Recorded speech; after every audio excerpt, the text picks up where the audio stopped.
नेपालीको हुन्छ, गरिबको छोरो हुन्छ। विनोद चौधरीको छोरो सिपाहीमा जागिर खान्छ, शर्माराको छोरो खान्छ। जनमुक्ति सेना को हुन्छ? त्यही दलित समुदायको, त्यही तामाङ समुदायको, त्यही गरिबको छोरा हुन्छ। एकटा गरिबको छोरा अर्को गरिबको छोरा यी टाउकेहरूले एकअर्कासँग लडाएर मारे। त्यो मारेको रगतमाथि राजनीति गरेर आज सत्ता गणतन्त्र ल्याए।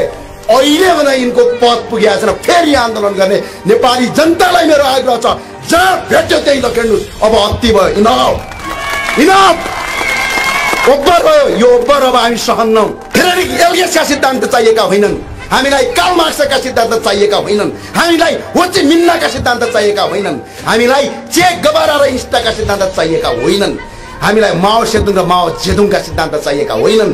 हामीलाई त स्वास्थ्य चाहिएको निशुल्क, हामीलाई शिक्षा चाहिएको निशुल्क, हामीलाई रोजगार चाहिएको निशुल्क। 30 वर्ष भयो अहिलेसम्म यो संसदीय व्यवस्था लागू भएको देशमा। 30 वर्षमा 30 वटा काम देखाऊ, बढी पनि चाहिँदैन। एउटा ठुलो राजमार्ग बनाएको देखाऊ, एउटा ठुलो विश्वविद्यालय बनाएको देखाऊ, एउटा ठुलो अस्पताल बनाएको देखाऊ। हामी जनतालाई त्योसँग मतलब छ। कनले मार्क्सका कुरा गर्छ, कनले साम्यवादका कुरा गर्छ, त्यो हामी जनतालाई चाहिएको होइन। जनताले तिरेको कर कहाँ गयो, कुन ठाउँ गयो?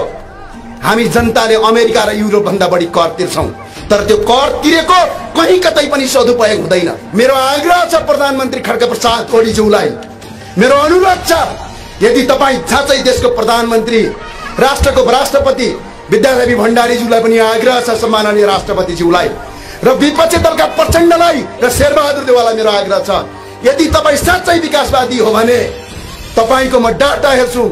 2063 साल 2062 सालसम्म नेपालमा 7,75,000 मान्छे विदेश गएको थियो। अहिले 82 लाख मान्छे विदेश जान्छ। यो देशमा रोजगारी सृजित छ। आज बच्चा जन्म्यो भने डराउनु पर्छ, कतै स्कुलको फी महँगो आउँछ कि भनेर।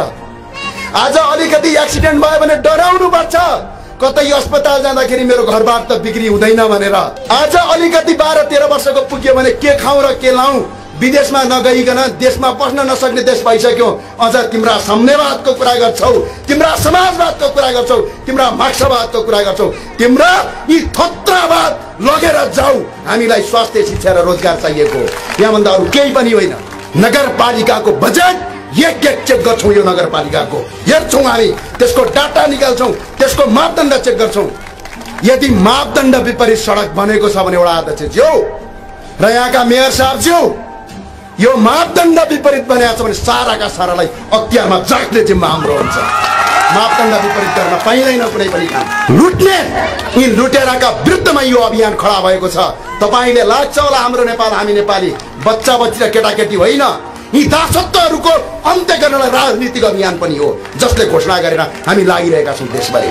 कर के हामीले सरकारी कर्मचारीका सहसचिवलाई पराडो किन्नलाई कर तिर्या हो? के मन्त्रीज्यूहरूलाई गाडी किन्नलाई कर तिर्या हो? 1 खर्ब 85 अर्बको कृषिजन्य सामग्री भारत र अन्य मुलुकबाट आयात गर्छन्, अनि यही हो कृषि प्रधान देश भने। हाम्रो नेपालको कर अमेरिकाको भन्दा बढी कर तिर्छौं हामी, डाइरेक्ट र इन्डाइरेक्ट गरेर, प्रत्यक्ष र अप्रत्यक्ष कर गरेर। एउटा 300 रुपियाँ पर्ने एउटा जकेटलाई कर तिर्दा तिर्दा हामीले 1200 मा किन्नुपर्छ। यसरी हामी कर तिर्छौं। न स्वास्थ्य छ, न शिक्षा छ, न बाटो छ। बिजुली पनि पैसा तिरेर पढ्नु पर्ने, अझ त्यो बिजुली पैसा तिरेर बाल्दाखेरि त्यो बिजुलीमा पनि फेरि कर तिरेको हुन्छ, सर्भिस ट्याक्स। हुँदा हुँदा यो मोबाइल किन्दाखेरि पनि कर तिर्नु पर्ने। यो मोबाइलको भित्र हालेको रिचार्ज कार्ड 100 रुपैयाँ हाल्दाखेरि 30 रुपियाँ कर काट्छ, त्यो पनि कर तिर्नु पर्ने। अनि कर तिरेर यो डाम्नाहरूलाई मोज गर्न दिनुपर्ने। यिनको अन्त्य हुन जरुरी छ, सोच्न जरुरी छ, सोच बदल्न जरुरी छ। तपाईँ सबै नागरिकलाई मेरो अनुरोध छ, सोचलाई बदल्नुहोस्, क्रान्ति आफैबाट हुन्छ। नेपाल प्रहरीका साथीहरू देख्नु भएको छ, तपाईँ जस्तै दिल्ली प्रहरी पनि छ भारतमा। नेपालका कलाकारहरूको हालत के छ आज? एकजना कलाकारले कोठावाडा तिर्न सक्दैन, त्यो अवस्था पुगिसक्यो।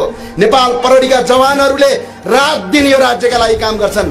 घर श्रीमतीको श्रृंगार किन्न सक्दैन, खाने कुरा किन्न सक्दैन, बच्चाको फी तिर्न सक्दैन। देशको अर्थव्यवस्था डमाडोल भइसक्यो। अझै कुर्सीको लागि लडाईँ गर्छौ। 2052 सालमा एउटा युद्ध भन्ने भयो। सरकारमा को थिए? यही शेरबहादुर देउवा थिए। अनि एक अर्कासँग लडाईँ गरे। वाह, एउटा जंगलमा एउटा सरकारमा लडाईँ गरिराखेका छ। दुई आपसमा यही केपी शर्मा ओलीज्यू, यही वामदेव गौतमहरू सरकारमा सांसद र मन्त्री थिए। एउटाले अर्काको टाउको मूल्य तोक्यो, अर्काले अर्कोले गर्यो। आपसमा लड्दा लड्दै देशलाई 100 वर्ष पछाडि धकेले। 93 खर्बको देशलाई घाटा लाग्यो। झन्डै 17,000 भन्दा बढी मान्छे मारिए। आज फेरि यी सबै फेरि मिलेर सरकार बनाए। सम्झिनुस् त 2052 देखि 2059 साल माघ 19 गतेसम्म माओवादीको जनयुद्ध सिर्फ संसदीय व्यवस्थाका विरुद्धमा थियो, राजाका विरुद्धमा थिएन। हामीले एउटाको जन्मदेखि मृत्युसम्म कर तिर्नुपर्छ। जन्म्यो भने कर तिर्नुपर्छ। कारण किनकि छोरा छोरी जन्म्यो भने जन्म दर्ता गर्दाखेरि पैसा तिर्न पर्छ। जन्मदेखि मृत्युसम्म करै करको भारी। न त स्वास्थ्य न त शिक्षा। कर केका लागि कर? 2 लाख रुपैयाँ पढ्ने गाडीलाई 12 लाख भन्दा बढी कर असुल गर्छ नि डाम नाटाकाहरूले। त्यहाँ पनि हामीले कर तिर्नु पर्ने। कर तिर्दा जन्मदेखि हुँदा हुँदा पिसाब फेर्दाखेरि कर तिर्नु पर्ने, चियाको कप खाँदाखेरि कर तिर्नु पर्ने। तर त्यो कर तिरिसके पछाडि हामी जनताले के पाउने? आज बुलन्द आवाजका एकजना राजन नेपालको संयोजकमा अस्पताल बनाउनु पर्ने हो। यो त स्वास्थ्य मन्त्रालयको काम हो, यो त भौतिक मन्त्रालयको काम हो। अनि त्यो बजेट कहाँ छ? खै कहाँ छ? पराडो चढ्न छ, मोजमस्ती गर्न छ। यो मोजमस्ती अब गर्न दिन हुँदैन। जन्मदेखि मृत्युसम्म करै करको भारी छ। न त स्वास्थ्य दिन्छ, न त शिक्षा दिन्छ, न त खानेपानी दिन्छ, न त बिजुली दिन्छ, न त बाटो दिन्छ। त कर केका लागि तिर्ने हामीले? के छोटे महाराजा धीराजलाई पाल्नलाई तिर्ने? योद्धा भन्नुस् तपाईँ, सेलिब्रेटी होइन। योद्धाले मुलुक बनाउने हो। योद्धा भन्न सिक्नुहोस्।